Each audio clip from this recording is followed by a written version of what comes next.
Hello, my name is Vincent Le. I'm a game designer, and this is our game, Ahmmits Gate.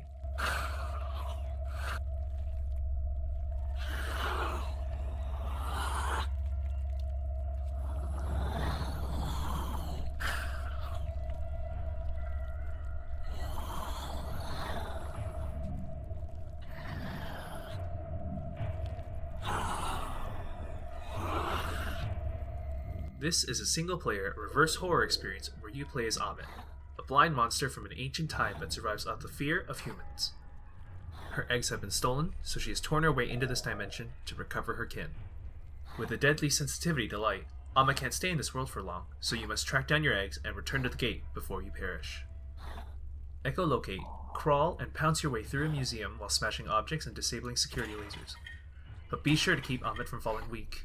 Stick to the shadows and terrify the guards so that you can harvest their tasty fear through predatory assassination.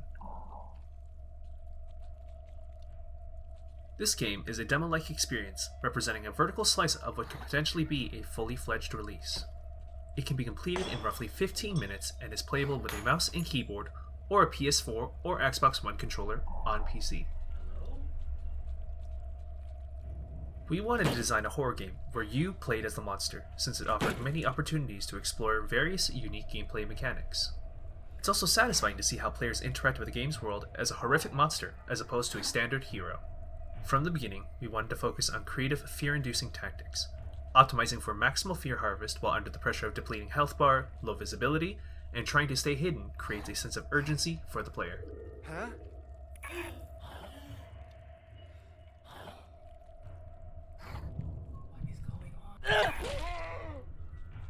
The original idea started with a feeling and a character design.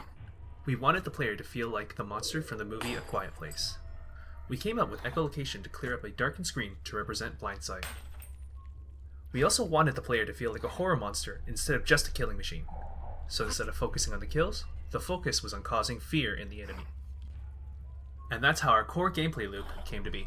The player scouts the room by using echolocation, then scares the security guards using sounds from interactable objects and echolocation, and finally killing and harvesting them when they have a large amount of fear built up to recover lost health. Throughout production, we were on the line between a puzzle game or a stealth sandbox game. After figuring out the mechanics, it came down to the level design to finish shaping the experience.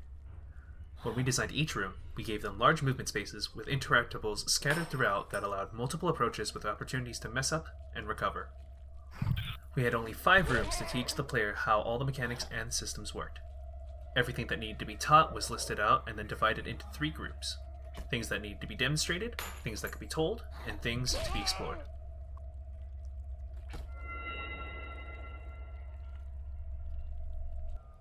Demonstrations were put in each of the rooms so that a player could fully engage and understand a mechanic. These were necessary mechanics like movement, attacking, and fear. Things told would be explicit messaging that told players important but non-critical aspects like precision crawling and stealth bonuses. Lastly were the explored. Rules that were not immediately crucial to gameplay or didn't fit inside a demonstration room but could be seen by observant players. Things like guards with maximum fear would panic. It served as a little reward for keenly observing the rules and the reactions of the game. The game was developed in Unity and version control through Git and GitLab, with several branches corresponding to specific features. Prefabs and scripts were exposed in ways that easily allowed designers to tweak values and build levels. Since Ahmmit could walk on any surface, there were interesting challenges related to movement and transitioning her body around corners. A lot of emphasis was placed on getting the pounds to feel great and the assassinations rewarding. The enemy AI was programmed using state machines, so they could react accordingly to Ahmmit's presence and actions. On the performance side, since this was all one continuous level, we had to implement a way for rooms to be dynamically turned on or off depending on the player's location. This reduced update calls and helped the game run at a steady frame rate.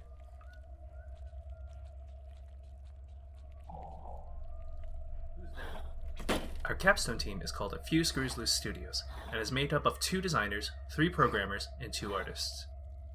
The student team was formed in January 2020 and spent 4 months in pre-production developing the design and scope of our game, resulting in our official game design, technical design, and level design documents. Full production began at the end of May, and we fully developed the game over the course of 12 weeks. The game evolved from a grey-boxed prototype that displayed our core gameplay loops and mechanics, to an alpha, and eventually a polished, completed Gold Master. It improves based on the feedback we gained from conducting several playtests between versions. Working remotely, we ensured that communication and planning were top-notch. We used Hack and Plan to track all of our tasks and participated in daily scrums and weekly sprints that resulted in weekly builds of the game. With a fresh game poster and trailer, we released the game for free on itch.io on August 19, 2020, in which it gained some attention as a unique, reverse horror experience. As of right now, it has over 600 downloads and several videos of streamers playing it on YouTube. And for that, we're quite proud of our achievement. Please enjoy the rest of this playthrough, and thanks for listening.